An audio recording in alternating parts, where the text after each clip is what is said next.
మహాలక్ష్మి పథకం ద్వారా మహిళలు 290 కోట్ల సార్లు ప్రయాణించి 10,000 కోట్ల రూపాయలు ప్రయాణ ఛార్జీలు ఆదా చేసుకున్నారని greater Warangal municipal corporation mayor గుండు సుధారాణి మరియు జిల్లా కలెక్టర్ సత్యశారదాదేవి అన్నారు.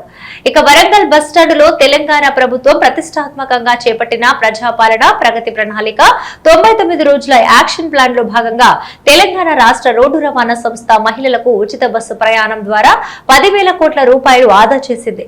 దేశంలో ఎక్కడా లేని విధంగా తెలంగాణ ముఖ్యమంత్రి రేవంత్ రెడ్డి మహిళల కోసం ఉచిత బస్ ప్రయాణం ఏర్పాటు చేశారని, ఉచిత బస్ ప్రయాణం ద్వారా మహిళలు ఎక్కడికి వెళ్లినా స్వేచ్ఛగా వెళ్లాలని ఉద్దేశంతో రాష్ట్ర ముఖ్యమంత్రి మహాలక్ష్మి పథకాన్ని ప్రవేశపెట్టారని సుధారాణి అన్నారు.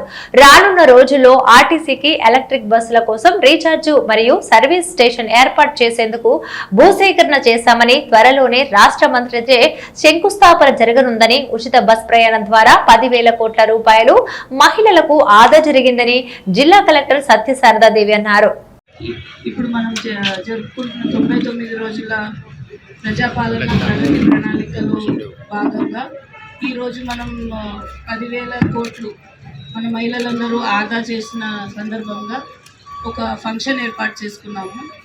సో ఈ ఫంక్షన్లో పార్టిసిపేట్ చేస్తున్న మన greater Warangal municipal corporation mayor అయిన మన ఆర్పీస్ అందరికీ, print electronic media as well as మన డిస్ట్రిక్ట్ మేనేజర్ హన్మకొండ ధరమ్ సింగ్ గారికి అండ్ అదర్ పార్టిసిపెంట్స్ ఇక్కడ ఉన్న వాళ్ళందరికీ ఈరోజు ఈవెంట్ ఇప్పుడు మనం అనుకున్నట్టు 10,000 కోట్లని మీరు ఆదా చేసినారు ట్రావెల్ చేసి.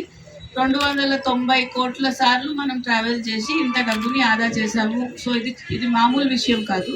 వరంగల్ జిల్లాకి సంబంధించి మీరు ఆదా చేసిన అమౌంట్ 6 కోట్లు అండ్ వెళ్ళిన ట్రిప్స్ అరౌండ్ 272 అంటే 2 కోట్ల సార్లు తిరిగిన దానికి మనం ఆదా చేసిన డబ్బు 6 కోట్లు.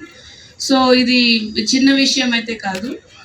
మనం ప్రతి ఒక్క రూపాయిని ఆదా చేసుకొని మనందరం కూడా ఆర్థిక స్వావలంబన దిశగా వెళ్ళే దానికి ఈ మహాలక్ష్మి స్కీమ్ ఏదైతే ఉందో ఎంతగానో దోహదపడుతుంది.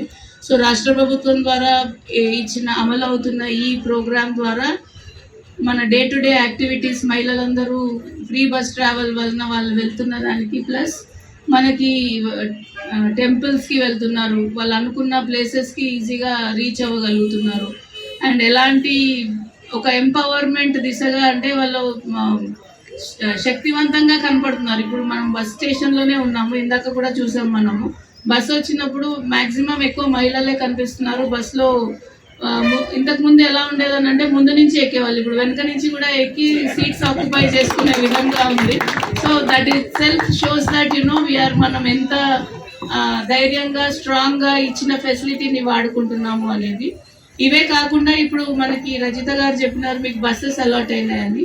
అదే కాకుండా కూడా మనకి ఇంకొక ఆప్షన్ ఉంది. మనకి ఎలక్ట్రిక్ ఛార్జింగ్ స్టేషన్ 200 కోట్ల రూపాయలతోటి మనకి ప్రభుత్వం ద్వారా ఒక స్టేషన్ని మనం ఏర్పాటు చేసుకునే అవకాశం ఉంది.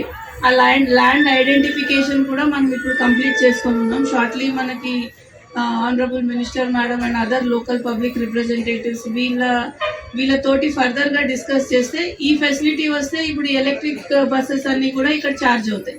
సో ఇప్పుడు ఎట్లా అయితే మనకి బస్ డిపో ఉంటుందో ఎలక్ట్రిక్ ఛార్జింగ్ బస్ డిపో అనమాట అది. సో అక్కడ వాటి యొక్క ఏమంటారు కండిషనింగ్ ఇవన్నీ అయ్యి మనకి, బికాజ్ ఎవ్రీ మషిన్కి కండిషన్ అవసరం. రెగ్యులర్ డిపోస్ కాకుండా ఎలక్ట్రిక్ డిపో అనేది ఒకటి మనం ఏర్పాటు చేసుకుంటే మనకే మంచిదనే ఉద్దేశంతో చేస్తున్నాము.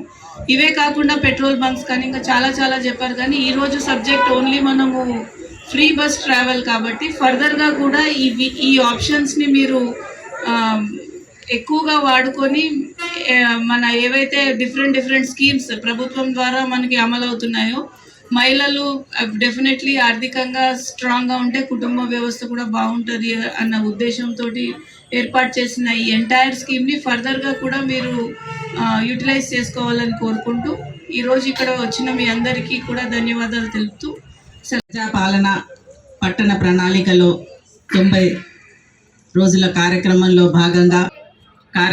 భాగంగా అందరికి కూడా మహిళలందరికీ కూడా శుభాకాంక్షలు. మనము మార్చి నెల అంటే మహిళల నెలగా మహిళా దినోత్సవం జరుపుకుంటూ ఈరోజు చివరి రోజు 31st రోజు మహిళలకు సంబంధించినటువంటి మహాలక్ష్మి కార్యక్రమాన్ని మనము మరోసారి గుర్తు చేసుకుంటూ ఈ కార్యక్రమాన్ని నిర్వహించినందుకు గౌరవ ముఖ్యమంత్రి గారికి వేదిక ద్వారా హృదయపూర్వకంగా ధన్యవాదాలు తెలియజేసుకుంటున్నాను. వారు మహాలక్ష్మి పథకాన్ని అంతకుముందు ఎన్నికల్లో అధికారంలోకి రాకముందు మహిళల కోసం చేసిన పథకంలో భాగంగా మొట్టమొదలుగా మహాలక్ష్మి పథకాన్ని మహిళల పట్ల ఉన్న గౌరవాన్ని వారి కోసం చేయాలనే నిబద్ధతతోటి ఈ కార్యక్రమాన్ని మొదలుపెట్టడం జరిగింది. ఇది ఒక పథకం కాదు, ఇది నిజంగా మహిళలకి కొత్తగా దిశ వేసేటువంటి ఒక చారిత్రాత్మకమైనటువంటి అడుక్కి శ్రీకారం చుట్టినటువంటి గౌరవ ముఖ్యమంత్రి గారికి ఎక్కడ కూడా ఏ రాష్ట్రంలో లేని విధంగా ఈ కార్యక్రమాన్ని మొదలు చేపట్టినందుకు వారికి మరోసారి ధన్యవాదాలు తెలియజేసుకుంటూ, ఇంతకుముందు మన గౌరవ కలెక్టర్ గారు చెప్పినట్టు మహిళలకి ఈ కార్యక్రమం ద్వారా ఎంత లబ్ధి పొందినారు అన్నది కూడా క్లియర్గా చెప్పడం జరిగింది. దాదాపు 6 కోట్లుగా చెప్పిండ్రు. 6 కోట్లు అని అంటే మీరు చేసే ప్రతి ప్రయాణంలో కూడా మీరు అందులో లబ్ధి పొందుతున్నారు.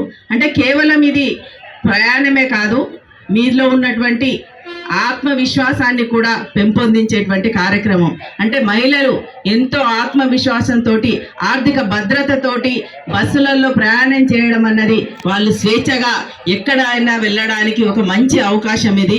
అంటే ముఖ్యమంత్రి గారు ఎంతో ఆలోచించి మహిళల పట్ల గౌరవంతో వారు ఎక్కడికి వెళ్ళినా కానీ స్వేచ్ఛగా వెళ్ళాలనే ఉద్దేశంతో ఎటువంటి ఆర్థిక ఇబ్బందులు లేకుండా వాళ్ళు వెళ్ళాలనే ఆలోచనతోటి ఈ కార్యక్రమాన్ని వారు చేపట్టిండ్రు. మీరు చూస్తున్నారు, ఇంతకుముందు మహిళలు వేదిక మీదకి వచ్చి చెప్పిర్రు, మేము చిన్న చిన్న చిరు వ్యాపారాల గురించి ఇప్పుడు నర్సంపేట నుంచి వరంగల్కి రావడం కానీ, లేకపోతే ఇంకా పక్కనున్న భూపాలపల్లి నుంచి